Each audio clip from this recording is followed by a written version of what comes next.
In this video I'm going to be showing you how to remove and replace the battery on your Acta Plus Pro or GPS remote.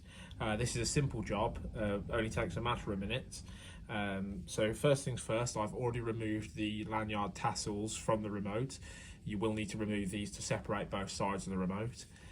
And all we need to do is undo the variety of screws on the back. There are 3 either side of the actual toggle unit, and there are 5 screws in the centre. All we need is a small Phillips head screwdriver to remove this, and then we'll be ready to split the casings. So we'll start by doing that now.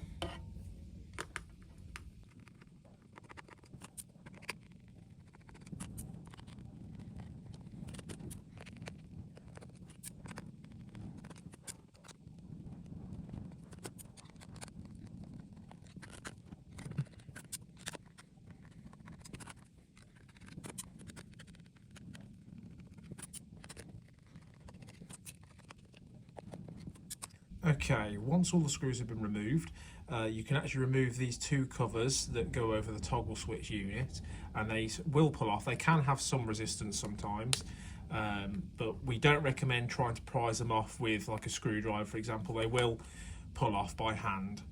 If you try and use a screwdriver to lever it, you probably will damage the plastic. So we remove the plastic cover, the toggle switch unit just pulls straight off, and as you can see, it locates in a specific position, and then the switch unit also just rests in place. And we'll do the same for this side as well. So as mentioned, this can be a bit fiddly, but just be patient with it. There we go. So same again, toggle and the buttons. And now we're ready to separate the unit. So this will also pull apart, comes apart quite easily, and just make sure that you don't lose the power button, as this just fell out of shot here. So I'm going to place that somewhere safe. So now both sides of the remote are separated, and we need to access the battery. So obviously this is your LCD screen, so you want to be a little cautious around this, and the battery is located underneath this screen. So what we're going to do is remove these further 4 screws just around the outside here.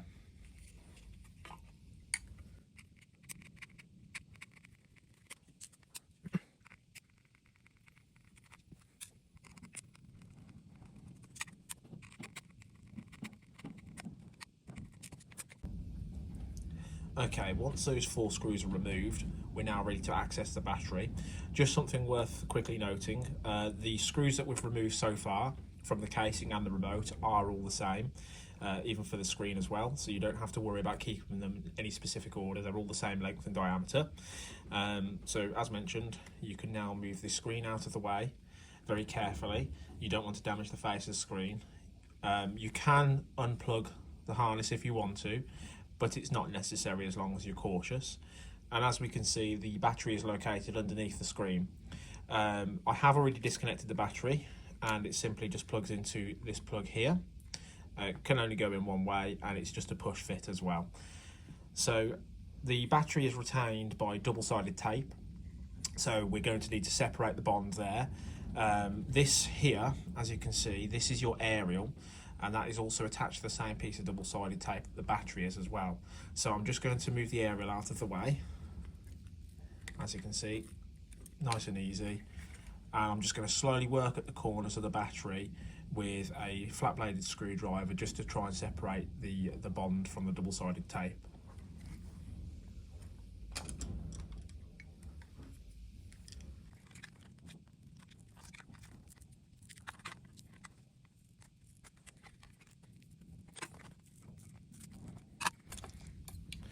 And there we are. The battery is now removed. It is quite well stuck down. You know, it's obviously be careful when you try and remove this. Although you're probably replacing the battery for a reason anyway, you certainly don't want to puncture into this, and you don't want to damage the remote. So just take your time with it. You know, it is easy to remove technically, but just well stuck in there. So now that that battery pack is removed, we're ready to replace it with a brand new one.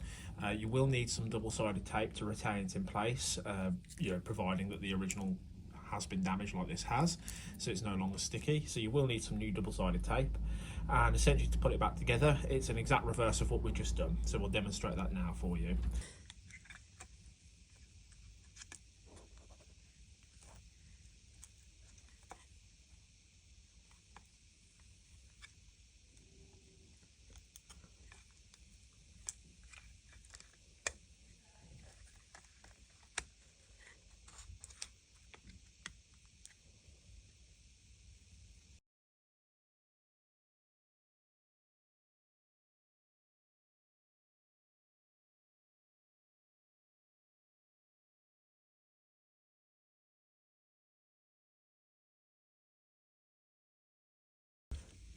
Okay, so now the screen is all back together, the battery's back in place. This is probably one of the more fiddly parts, is getting the casing back on. Don't forget your power button. So what I tend to do is I place the power button into the front casing. I'm going to turn this upside down and I'm going to try and install it back to front. It will clip into place once it's fully located, like so. And before we go too far and assemble the toggle stick areas, I'm just going to put a screw in the back here in the centre just to hold some tension on it, just to prevent it from trying to separate.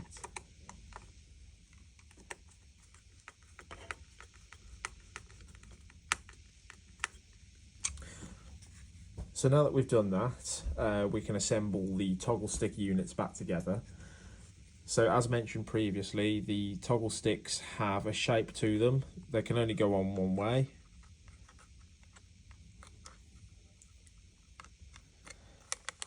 That's in place. And rest the buttons back in place. And these simply clip on, and it will all line up quite nicely. I'm going to do the same for the other side. You can actually place the buttons into place on the cover. Sometimes they fall out, but that might be a bit easier for you. There we are, it's all together. So all we need to do now is just reinstall all the screws.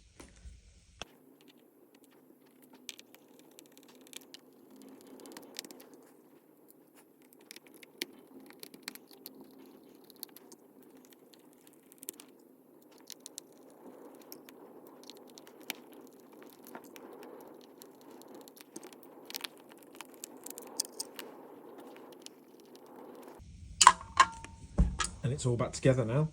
So one thing to worth mentioning before you go too far is double check that your toggle sticks move okay. If it's sticking, like you're finding this one is sticking a little bit, as you can see, it doesn't quite return to centre very nicely. You may have over tightened these two screws and it might be applying too much pressure. So just try slackening them off just around half a turn, just a little bit. And you should find that that then returns to centre much better. So this remote is all back together, replacement battery, and as you can see it now powers up, whereas beforehand it didn't.